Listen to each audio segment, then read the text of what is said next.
Good evening again. So, welcome back. And then I want to talk about being vulnerable. When you are taught that you should be more vulnerable, you should be honest with yourself. It's like I used to think being vulnerable is the equivalent of I will just trauma dump myself. I just like exchanging trauma over sharing, either in the friend group, with partners, with everything. And then I used to think if I don't tell everything to everyone, that means that I'm lying, that means that I'm concealing myself, that means that I am not showing the truth. Well, it's not true at all. You cannot share everything to everyone, and not everyone, and even to your partner, even they don't need to know everything, because the only person that know everything it's you and God, basically. And then the true meaning of being vulnerable, I think more like it's just small thing. It's always the small thing. It's, for example, if you are in a friend group, being vulnerable, maybe it's the small example. It's like, okay, I already planned that maybe we are going to meet, have a girls' dinner at this Sunday, but suddenly I feel sick, and then I really my body literally, example, I am sick, I am having a flu, and then my brain will be like, okay, but I already, this, like, I already make this plan, but how can I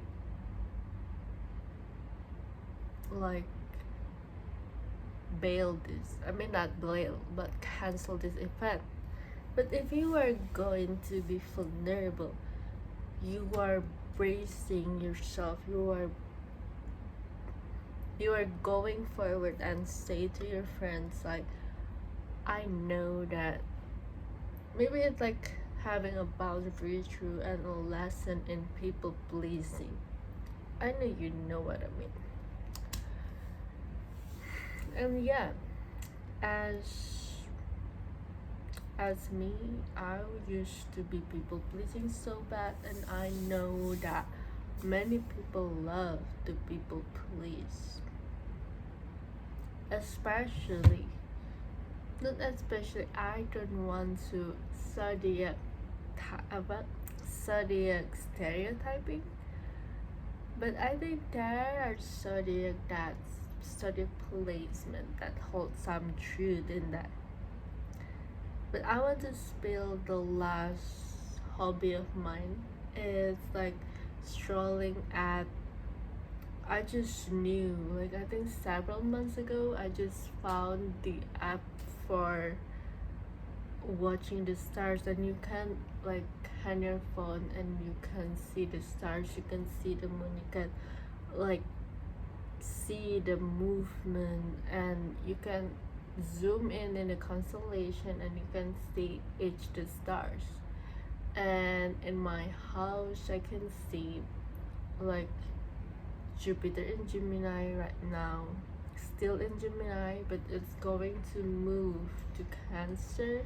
And it's so fun if you can see, oh, the brightest star from here is Jupiter, and then followed by Venus, and after that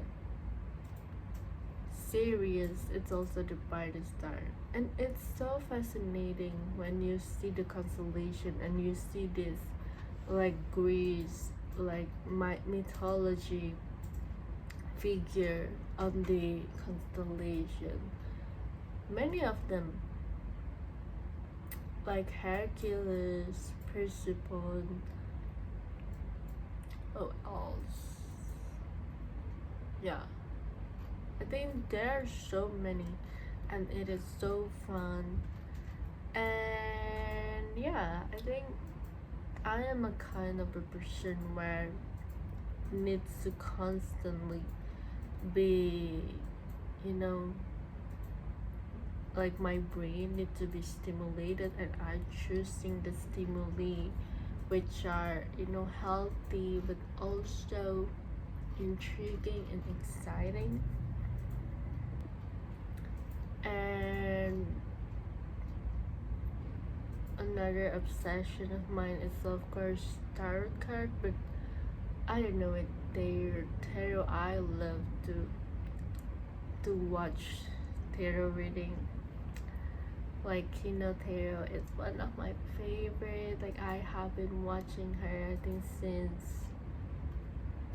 2020, since the pandemic, 2020 or 2021, and it's been a long time, but it feels like a friend.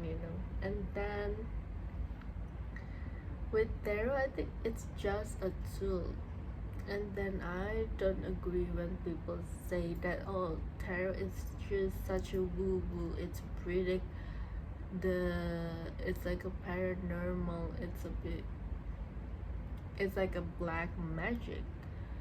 Well, I don't think it is, and there is a science actually behind the tarot. Even like the Carl Jung itself, like one of the founder of one of the most important figure in the psychology world, like constantly use tarot and astrology. And Carl Jung say it's basically like archetype. It's basically helping you to understand more about the pattern that are happening, that occurring in your life, in other people's life, and also understanding what is the collective going on, the collective energy. And if you want to learn more, you can search homework. You can search for Carl Jung, Man and His Symbol. I haven't finished the book, but and the other fun one is Archetype. I love the Caroline Myss deck, and then you can search it on YouTube, Caroline Myss Archetype video. There are like 50 videos that she go over one by one, like archetype, for example, like the victim, the bully, and the wounded child, and the saboteur. Like it's this archetype, you know it's archetype that we see. It's not a person, but like we have this archetype, like for example the victim. Maybe we are the victim archetype when we feel like we are victimized by the experience, by the people in our life. And and for notes, like these archetypes both have light and shadow attributes. So like Caroline said, like this archetype is neutral, it's not negative, it's not positive, it's just the way this world works. It's all ourselves now. It's our soul, like fluid, dynamic. And yeah, if you love, maybe I will learn like tarot seriously in the future. Nobody knows. But for now, tarot is not one of the medium that I'm comfortable with. Maybe it's because it just doesn't came naturally to me. And it's so fascinating when people like follow the tarot card and they can, you know, receive this downloads. But if you're a tarot reader, shout out to you. You know, respect. And yeah, bye bye. I'm seeing you. Pull it out. Bye bye.